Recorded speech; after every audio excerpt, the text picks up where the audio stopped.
Welcome to Under the Microscope, your go-to podcast for materials and nanoscience. I'm your host, Dr. Pranatik Sirsagar. Together on this podcast, we explore the fascinating world of nanoscience, where the smallest discoveries make the biggest impact. Hi everyone, welcome to Under the Microscope Season 7, first episode of Season 7 in 2025, and I'm very excited to introduce you to today's guest and the next QuanTour Hero. QuanTour is an official outreach project funded by the German Physics Society, and the Science Talk is the official science communication partner of the QuanTour project. Today we have with us Nika Akopian, who is a professor at the DTU, which is Technical University of Denmark, located in the Greater Copenhagen region. And Nika is going to tell us everything about his research, about his career journey, about what keeps him in science, what barely keeps him in science. So with that, welcome, Nika. How are you? Hello. It's great to be your guest and ready to answer your questions. Could you please explain your research to us in super simple words? One of our main goals, or the main research focus, we call it Multi-Qubit project. It's an ERC granted project. And what we want to create, it's maybe I say in general first, a multi-qubit device with photonic interface.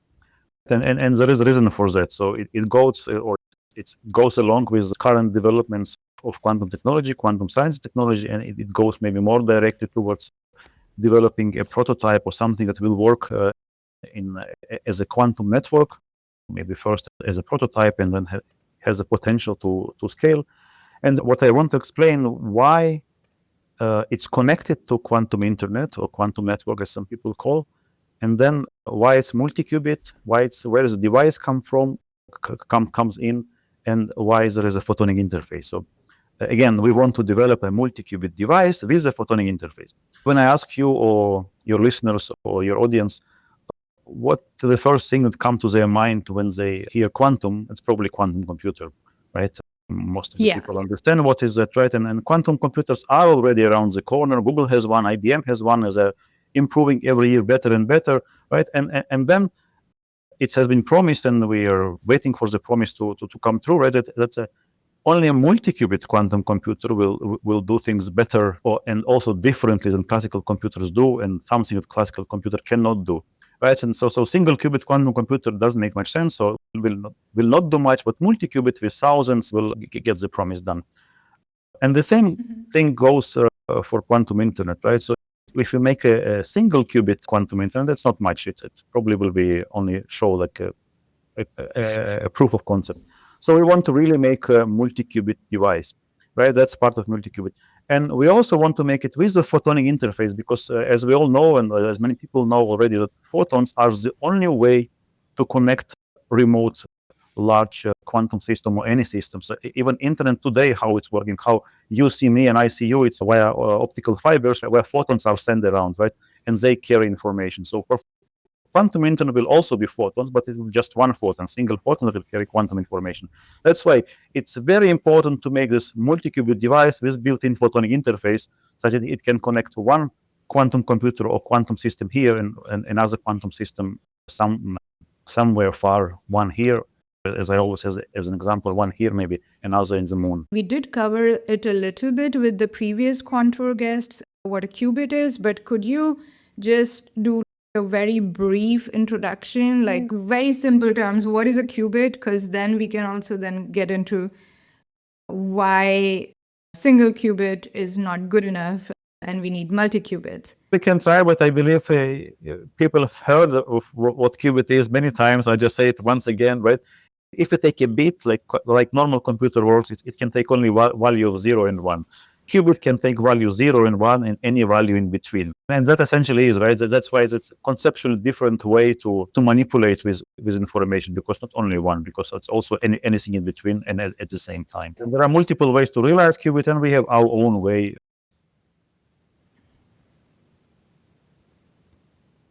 Okay, this is good. So then you say we need multi-qubit, but we also need single photons, and with the optical fibers, the information is transmitted through multiple single photons, and with the quantum, like the multi-qubit system that you are working on, you just need one single photon to transmit the information. Yeah. So yes or no. So indeed, information is transmitted using photons, but for quantum information to be transmitted, we need only one photon, right? So all the information will be encoded or transferred from a multi-qubit device to a one photon, or even in better scenarios, a single photon that will travel along in optical fiber or free space, or the clouds to the moon, maybe, doesn't matter where. It can be entangled with this multi-qubit device, and it can keep the entanglement along the way. And a single photon, it's important because it comes from the very basic quantum principle, which is called the no cloning theorem. It means, in simple words, that quantum information can only exist in a single copy. Or I have it, or you have it, or someone else have it, right? It's not that me and you can have the same information in two copies. And that's why it's also impossible to make a copy, right? So that's why if I encode my quantum information in a photon, it will be just this photon. Then if I cannot have multiple photons having the same quantum information because of this no cloning theorem, because of the fact that we cannot make a copy of quantum information, right? That's why it's in a single. So there are advantages, but you can probably realize that the difficulties also come from here, because a single photon, if it loses, we have to create it again. Yeah, definitely. Okay, so we did have a bit of the no cloning theory. Only you have the key and I have the key, and if someone tries to break in, then the photon is okay, down. No, this is not working. And also with the entanglement, I think what you mentioned, the information transfer, let's say from Germany to Copenhagen or Germany to Denmark, it is, I think we covered that with, you need amplifiers. Yeah, we call it quantum repeaters, right? Yeah, that's repeaters. Maybe yeah, they're exactly. called quantum repeaters. Yes, so special devices that can help to transfer quantum information over long distances. Right? Exactly, and then there is like the single photon that is going from point A to point B to point C to point D to reach the Z. So from Germany to Denmark, let's say Mannheim to Copenhagen, then there are multiple stops. And so that's also interesting. And then when you say that the information is transferred in a single photon, what does it mean in the sense that, let's say now we are recording or we are having a conversation online? Is it like one photon every second? I'm trying to understand what would that mean in real life sort of example. That depends how it's realized, right? It can be realized in two ways. One, it's already nowadays, it's called QKD, quantum key distribution. This is send, receive information. I send you, you receive it. Send, receive, right? That's one way. So then we can generate key with single photons and then also transfer information. Another way would be through distributed entanglement. If you have a node and I have a node, we distribute entanglement between them and make sure that my node and your node are entangled. So if I manipulate something here, rotate, at the same time happens there. And that's another way. Again, I'm not going in detail, but that's not just send and receive. So I entangle two systems and they behave as one system. That's also a way to manipulate information, which is, or at least two systems which are in different remote locations, right? Yeah, hopefully that gives some light also to that question. Yeah, it does. It definitely does. So you mentioned, so you're doing the multi-qubits, you're working on the multi-qubits. So what does that mean in terms of the materials or nanoscience, or do you do the fabrication? When you go in the lab, what kind of things does your group does? Do you fabricate the material? Do you create the quantum dots? Do you grow the quantum dots, or how is that from the material science perspective? Very good question. So we collaborate actually. So not everything we do, and it's nowadays probably it's impossible that one group does everything. Maybe it's possible, but at least it's very difficult to keep up with the best level. There are many platforms where multi-qubit devices can be realized, and the multi-qubit device with photonic interfaces can be realized, and all platforms have their advantages and challenges. Just for example, this quantum computers today are made with superconducting qubits, namely transmons. Let's not go into details, but but this may be right now is the most practical quantum computer today.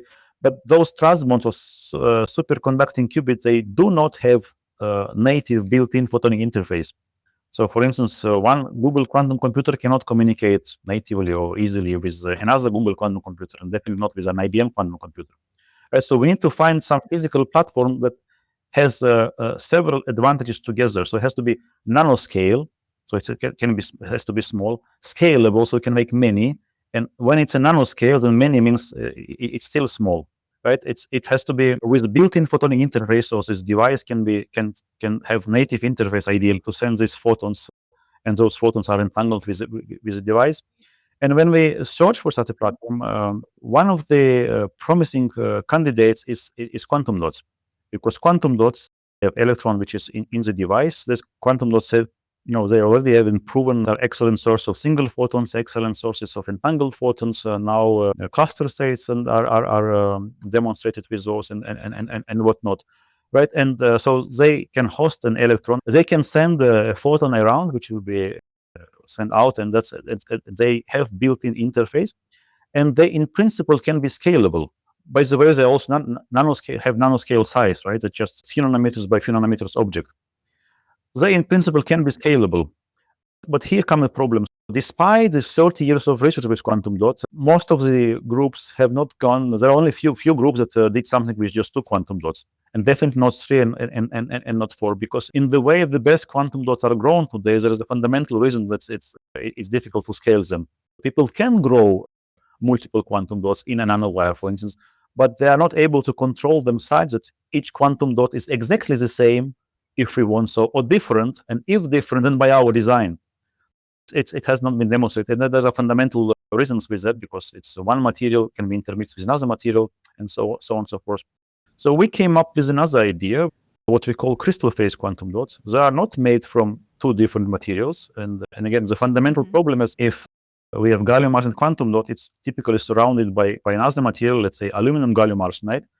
And even if we make interface between the 2 very sharp materials, will always intermix, and one will go here, one will go there, and the interface is smeared and not sharp. So that's a limitation explaining why we cannot make multiple quantum dots and control their size, dimension exactly as we want. So with crystal phase, it's very different. They are not made from 2 different materials. They are made from the same material, but with different crystal structure. And when I say crystal structure, it's how atoms are assembled. They can be assembled as a cube or as a hexagonal, for instance, and different assembly of the atoms. It's a different crystallographic phase, what we call.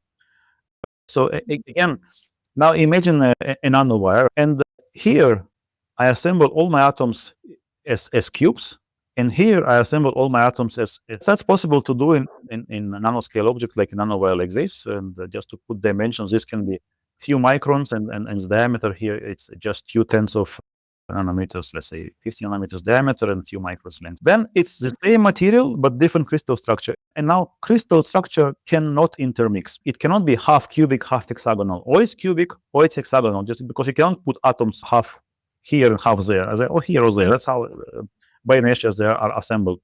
Now, if we can control assembly of atoms being in a cubic phase or in hexagonal case, then we can make these crystal structures in the way we control them.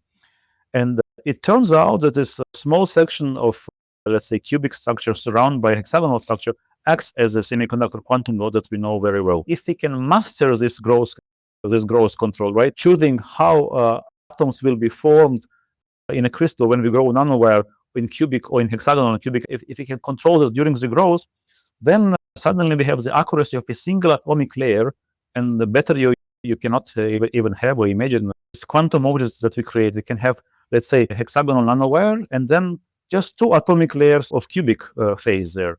That will be a single quantum dot. And imagine we have a control, so we can have multiple these insertions, and we can now make all of them the same, all of them two layers here, 2 layers here, or all different, but then by our design, 2 layers here, 3 layers here, 4 layers here. That's a control we can have with such interplay with the growth technique, with the crystal structure, having built from the same material, gallium arsenide or indium phosphide, just to name a few.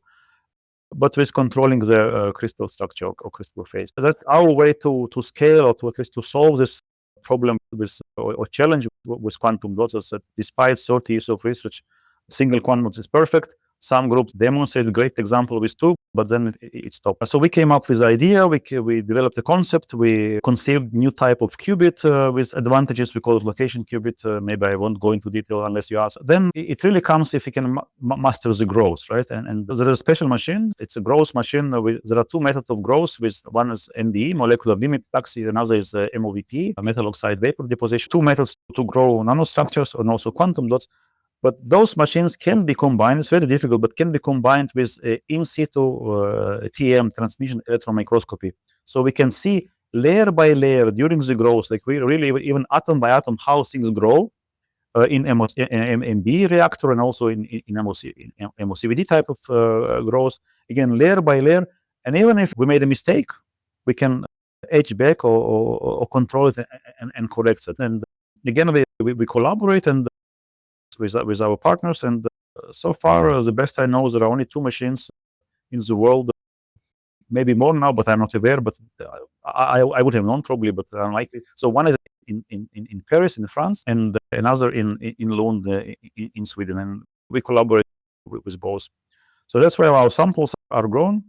Of course, it probably sounds fantastic, but there are challenges there. To sum up, we are developing a method to grow multiple quantum dots with different technology to make many of those all the same, all different, because we want them different. And that will be our multi-qubit device. And because of its quantum dot, it will send a single photon out and has built-in photon interface to the quantum device, which stays in the lab or anywhere. Okay. Many questions because I'm a material scientist by training. My PhD is in materials and nanoscience. So for me, this is super fascinating. And also, thank you for explaining the reason behind growing it like crystal, from the crystal structure perspective, controlling the growth from the crystal structure perspective instead of two elements mixing together. So I know that Armando grows relaxed quantum dots. Ronaldo does stressed quantum dots, and which in his case is like, okay, growing them and then using magnetic or electric field to align them in the right direction, in the direction that you want, so that they all function collectively together. And then Carlos does boron nitride quantum dots. Boron nitride, like with the cavities and stuff. And these are the ones that you can use because at the end of the day, the purpose of the quantum dots and also the Q source that is traveling around, which you will also be hosting, is to emit this single photon, right? It all comes down to the fact that, okay, we should be able to emit a single photon. That's why it is the single photon emitter. And then Emmanuel does site controlled. And there we spoke about like the scalability and control of the quality of the quantum dot, right? So this is what we have covered so far. So I'm trying to figure out where do your quantum dots fit in this picture. I'm trying to organize that in my brain, and probably also the listeners or watchers are also trying to align that. Where do your quantum dots fit in? I think I said already, but maybe I say it again. So most of the group have just one quantum dot, different kinds, this kind, that kind, but and all have their own advantages, disadvantages, and there's a lot one can do with a single quantum. What we do, we want to break this and then we make multiple quantum dots where we control each quantum dot, and we put them in a nanowire. So one here, second here, third here, fourth, and all can be quantum mechanically connected. So that's why it's a multi-qubit. So it's all of this everywhere. There's a quantum, and we can control each of them the way we want. Again, if I put three here, we can make three the same or three different because we design them differently. And that's huge advantage to have them. Of course, we have to demonstrate that everything works, right? So by now we can create structures like this. You also mentioned there is like the in situ TM, which is just like, what? So you probably have a lot of pictures and lots of videos as well with the time lapse as to where videos, we can see. So that's I have to give a lot of credit to our collaborators. So we don't do these videos, but our collaborators in Paris at in the C2N laboratory, it's the University of Paris-Saclay together with CNRS, and the other group is Lund University, Department of Nano. We are collaborating with them, and they have beautiful pictures of real-time growth of nanostructure. You really see atom by atom how the devices layer by layer in real time is formed, right? And that's visualization, or that's real-time view, enable us to see real-time what we grow, if it's cubic or if it's hexagonal, and then even control or change if accidentally the growth condition were such that it's not what we want. This is brilliant. Can you please share the links or the videos with me with of course, the source? I can then add them in the video. The permission, but probably, yeah, that will be possible.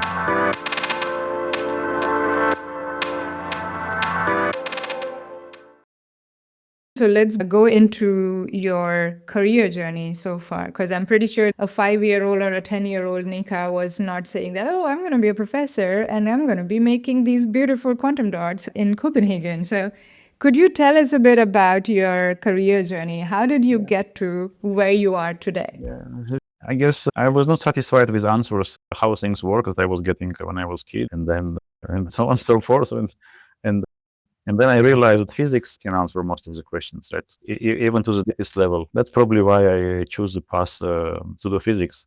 Also, I like computers also, but at some point I had to decide and end up with doing physics. My bachelor, master, and PhD were Technion. It's Israel Institute of Technology in Haifa. And when I went to Delft, I got one of the best grants there for young scientists and stayed longer in Delft. I had a grant. It's kind of a first independent researcher grant. I know some people maybe heard of program Veni Vidi Vici. They have this, that's a Veni part, there's the first part which they give for a so. Then I stayed longer in Netherlands, and then did some work jointly with Eindhoven University. And then time came to form my own group. So I was looking around, interviewed here and there, and decided to join DTU. And feel very happy here. So that's why we develop our multi-qubit devices. In Technion, in Haifa, you have, I think, the beautiful view of the city also, because the university or the campus is a bit on the... Yeah, also the Bay Area. Also the Bay Area, yeah, I remember, because I was there for recording a bunch of videos at the beginning of the Science Talks YouTube. This was in 2018, I think, or 2017, 2018. So yeah, Technion that's the MIT of Israel, right? That is the place for university. Israel has lots of great universities. Israel has many other good universities. Weizmann University is good. Tel Aviv University is good. It's of course, I'm from Technion. Yeah. I would say Technion is the best, but it would not be fair to... Israel has many good universities, actually. It's very well positioned. Even Tel Aviv University, it's just... There are just so many great universities. And Technion is, I think, known for engineering, I think. And Weizmann, of course, for fundamental research. Not fundamentals. There is a lot of fundamental science going on, so it's. I don't think it's easy to distinguish right now. For instance, Technion doesn't have humanities and things like that, right? So maybe it's more like math, tech, biotech, chemistry, this kind of things, right?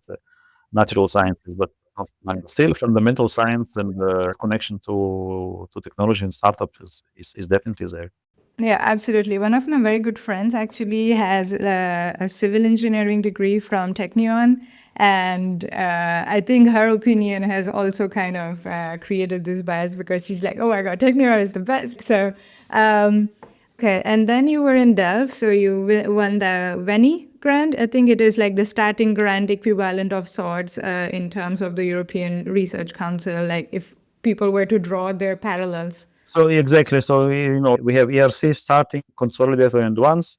That's a European level, and many countries have the same thing, the same competitive grants at the national level, right? So if and then ERC starting, consolidator, advanced is compared to Veni Vidi Vici in Netherlands. Then I moved to Denmark. Yeah, and one of the reasons to move to Denmark, because I also applied for different grants around, and in Denmark there's what's called the Willem Jan Investigator. It's a private company, also one of the most prestigious grants there for young researchers. And I got that, and that was a lot of driving force towards there, because I already had my next grant in Denmark. So that's easy to accept, because some funding was already there. Okay, so you have the ERC consolidator. You also in the past had the national equivalent from the Netherlands to the ERC grants, and you also kind of similar. Yeah, it's also on the national level. It's maybe equivalent to the starting grants also. Yeah, very good when you have those. Yeah, definitely. That's quite interesting. And research grants are very, very important.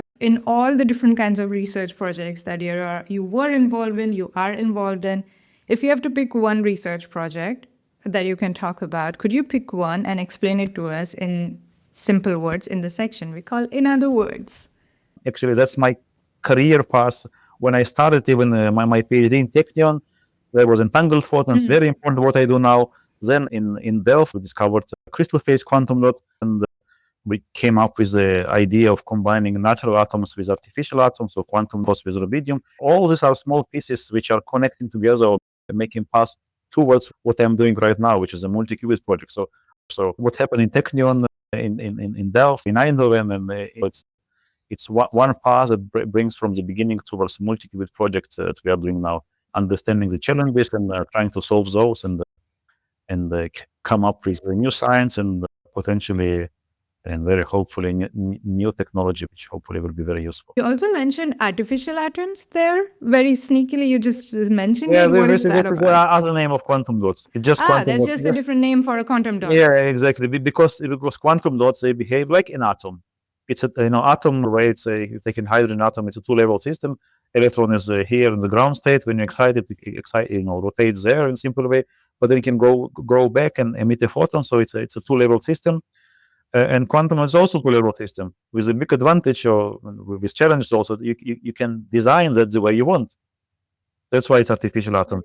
Coming back to our project of multi-qubit devices, that we use this possibility to design our artificial atoms the way we want, because we will do what we want to, not what just nature give us. If I limit myself to a platform like a single atom or trapped ions, very good platform. So I'm not going to say anything bad about it, but they still have limitations, nature given. They take atom, that's what it is. That's the wavelengths. Not much you can do. Of course, they have the advantages. But artificial atom, you can play, you can design not maybe everything, but many things, right? And it still behaves like an atom with its advantages and challenges. So that's why we call artificial atom. And now for what we do, it actually makes sense because we design multiple atoms, artificial atoms, and use this possibility to change. Again, we can make all the same or all different by our design. So it's quantum dot, but it has its meaning in the name. It's not just another name. It's with its own meaning. Interesting. Okay, thank you for explaining that as well. That makes sense. With the multi-qubit, artificial atoms are essentially just quantum dots designed in a way that they function or behave like atoms. Exactly. In a sense. Yeah. The advantages and challenges, right? Of course. Yeah. Yeah, it's not a one size that fits all. There is no silver bullet like, oh yeah, this is for everything that we do and this is no, everything has advantages and disadvantages. Every system, every material has advantages, disadvantages in a particular system, in any kind of system that you use. Now that makes a lot of sense. And Nika, it's very clear to me that you love the research aspect of being a scientist, because every time you speak about the science, about the research, about the scientific concept, there is this shine in your eyes and you are so excited. It's because many things also work. We come up with idea and it works. Not every idea, but many do. So that's many do. Yeah, that's rewarding. Right? Some of the many are also useful ideas. That makes even us more happy because people can use it. Absolutely. So, other than the research aspect, what else do you like about being a scientist? Because the higher up you go in your career or the longer you stay in research or in science, you get more different kinds of responsibilities or different kinds of work, which is more than just, I'm putting just research in quotes. But what else do you like about being a scientist, about your life as a scientist? Yeah, so my childhood question was answered. So, I want to find a way to answer the question. So of course, I don't know all the answers, but at least I'm convinced that most of them science can answer. But what I like now, it's a freedom. I can do what I like, as long as I can get funding for this, right? But that's a big thing. I do what I like. Again, I have to be aligned with where money comes from, right? That has to be useful for this. But if what I like overlaps with what the world needs, then it's a good overlap, right? So far, I'm lucky to like what the world needs. I have freedom within this boundaries, at least, to do whatever I like, and it's also useful. It makes impact not only for me, but for others, for people, and and for technology, and likely in far future, but hopefully in near future also. In near future, yeah, definitely. So the freedom to choose which scientific question you're going to go after next. Yeah, and also freedom to create. We are not only looking for questions and answering those, but we're also creating things. Not all the time, but this freedom to create, it's or to do more general. It's very important. Yeah, definitely. One of the most important things. You're absolutely right. So from what keeps you in science and the research to what barely keeps you in research. So if you had 3 wishes to improve your research experience, what would you ask for? And I'm not promising anything here. Things change over the year. It's very difficult to wish something general, but right now it would be better to have more funding. And another thing, it's bureaucracy. So we do all kind of things which are not science related, but we have to do.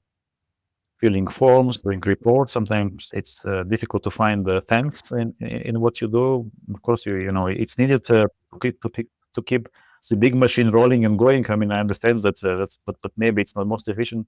Also, I can't come up with a better idea, but just I wish there would be less bureaucracy and we could be more focused what we do the best. More funding, less bureaucracy, and third wish? I don't have a third wish. You don't have a third wish? Everything is good? I think, yeah. No fancy equipment or anything? Yeah, but that comes with funding, right? So then the wish that what we do that will be successful and will eventually end up the way we want or even better.